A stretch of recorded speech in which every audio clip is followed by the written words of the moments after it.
बिस्मिल्लाहिर्रहमानिर्रहीम। अस्सलाम वालेकुम। मैं हिना बाजी के घर ट्यूशन पढ़ने जाता था। एक दिन बाजी के सब घर वाले शादी पर चले गए। अब पूरे घर में सिर्फ बाजी और मैं ही थे।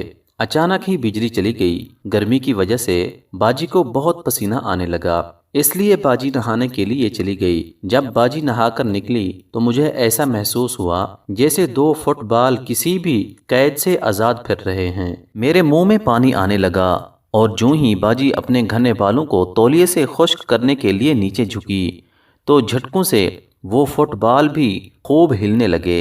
वो सीन मेरे सोए हुए जज्बात को जगाने लगा। मैंने उनका नरम हाथ अपने हाथों में थाम लिया और उन्हें महसूस करने लगा।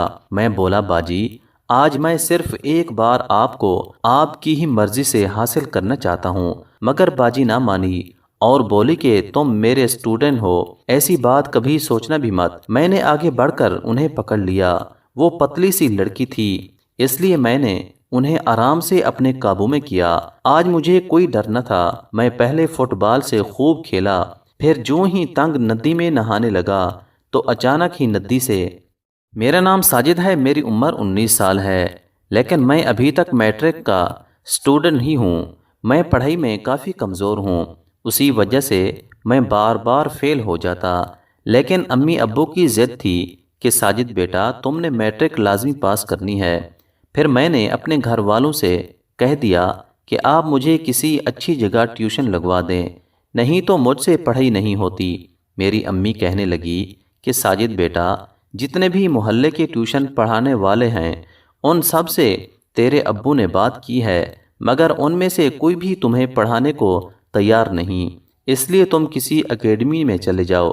लेकिन मैं भी अपनी बात पर कायम रहा, क्योंकि मैं जानता हूँ कि हर एकेडमी में काफ़ी सख्ती होती है। मैंने अम्मी से कहा कि किसी ट्यूशन पढ़ाने वाली आंटी को अगर हम ज़्यादा फीस का लालच देंगे तो मुझे उम्मीद है कि कोई ना कोई तो मान ही जाएगी। अम्मी ने मेरी बात मान ली। मैंने अम्मी को अच्छी तरह से समझा दिया था कि उससे क्या बात करनी है और किस तरह करनी है। अगले दिन अम्मी मोहल्ले की एक ट्यूशन पढ़ाने वाले के पास मुझे लेकर गई।